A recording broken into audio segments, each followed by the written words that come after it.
রাজা গৌরগোবিন্দের গৌররাজ্য পতনের ইতিহাস মুসলিমদের জন্য একটা চরম ধৈর্যের পরীক্ষা। রাজা গৌরগোবিন্দ ১৩১৩ খ্রিস্টাব্দে সিলেটে গৌররাজ্য প্রতিষ্ঠা করেন। রাজা গৌরগোবিন্দ ছিলেন সাহসী যোদ্ধা এবং তিনি তন্ত্র সাধনায় বিশেষ পারদর্শিতা অর্জন করেছিলেন। রাজা গৌরগোবিন্দ ছিলেন গোঁড়া হিন্দু। অন্য ধর্ম বা জাতির প্রতি তিনি ছিলেন খুবই অশ্রদ্ধাশীল আর অসহিষ্ণু। কুটিল বুদ্ধিতেও ছিলেন অসমপক্ষ। অত্যাচারী রাজা হিসেবে ছিলেন সর্বশ্রেষ্ঠ।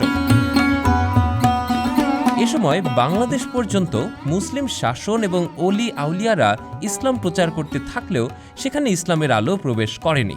তবে আশ্চর্যের বিষয় হল, গৌররাজ্যের টিলাগড়ের টুলকিকর মহল্লায় ১৩টি মুসলমান পরিবার বাস করতেন। তারই একজন ছিলেন শেখ বোরহানউদ্দিন। তিনি ছিলেন বেশ ধার্মিক, কিন্তু রাজা গোবিন্দের ভয়ে তিনি খুব গোপনেই ইবাদত বন্দেগী করতেন।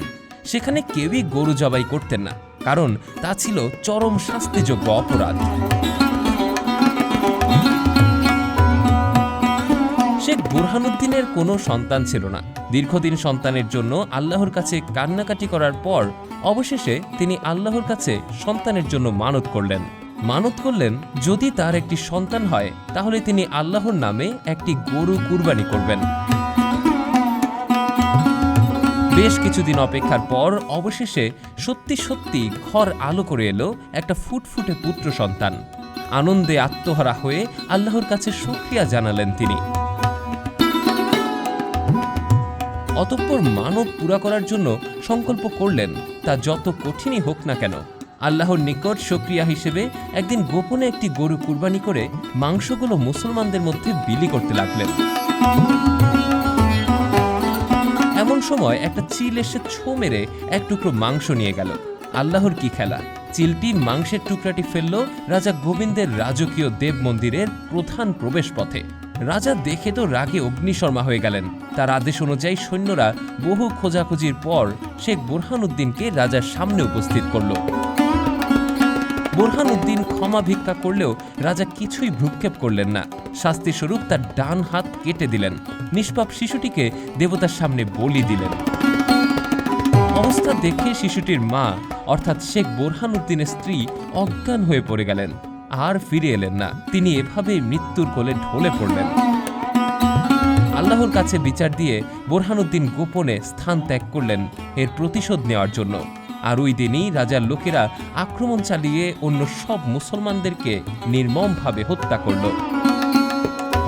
এদিকে বহু কষ্ট করে বোরহানউদ্দিন পায়ে হেঁটে উপস্থিত হলেন সোনারগাঁয়ে শামসুদ্দিন ইলিয়াস শাহের দরবারে। ইলিয়াস শাহ সব শুনে স্তম্ভিত হয়ে গেলেন, হলেন মর্মাহত আর ব্যথিত। একদিকে ইসলাম ধর্মের অবমাননা, অপরদিকে নিষ্ঠুর অন্যায় অত্যাচার। তিনি অত্যন্ত ক্রুদ্ধ হয়ে উঠলেন। রাজা গৌরগোবিন্দকে শাস্তি দেওয়ার জন্য অনেক সৈন্য সামন্ত পাঠিয়ে দিলেন যুদ্ধ করার জন্য।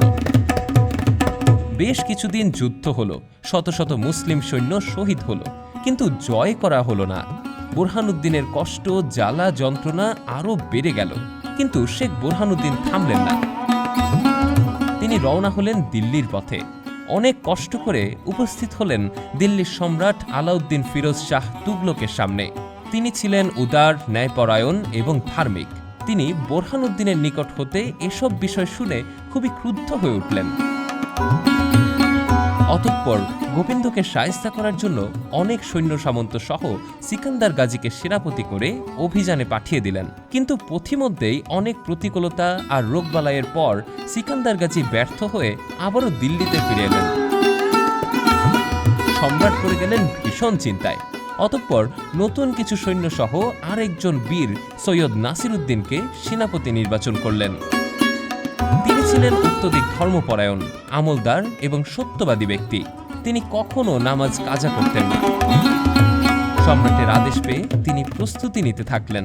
ছুটে গেলেন তার পীর হযরত খাজা নিজামুদ্দিন রহমতুল্লাহ আলাইহির দরবারে। তখন ওখানে অবস্থান করছিলেন হযরত শাহজালাল রহমতুল্লাহ আলাইহি। সবকিছু শুনে হযরত শাহজালাল সিদ্ধান্ত নিলেন তিনিও সৈয়দ নাসিরউদ্দিনের সাথে এই অভিযানে যাবেন। অতঃপর হযরত শাহজালাল রহমতুল্লাহি আলাই তার ৩০৭ জন সহচর ওলিয়া কামেল নিয়ে সৈয়দ নাসিরউদ্দিনের সৈন্যবাহিনীর সাথে আল্লাহর নাম নিয়ে রওনা দিলেন।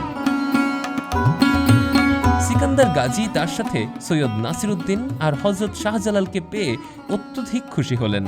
এর ফলে সিকান্দার গাজী আর সৈয়দ নাসিরউদ্দিনের প্রশিক্ষিত বাহিনী এবং ৩৬০ জন ওলিয়া কামেল সহ হযরত শাহজালাল রহমতুল্লাহি আলাই আধ্যাত্মিক সাধনার সংমিশ্রণে তৈরি হলো একটি পরিপূর্ণ দল। পথিমধ্যে গোবিন্দের সৈন্যদের সাথে তুমুল যুদ্ধ শুরু হয়। ওলিয়া কামেলদের দোয়া, আল্লাহর সাহায্য আর ব্যাপক সমরশক্তির নিকট গোবিন্দের তন্ত্রমন্ত্র অকার্যকর হয়ে তার সৈন্যদের চরম পরাজয় হল।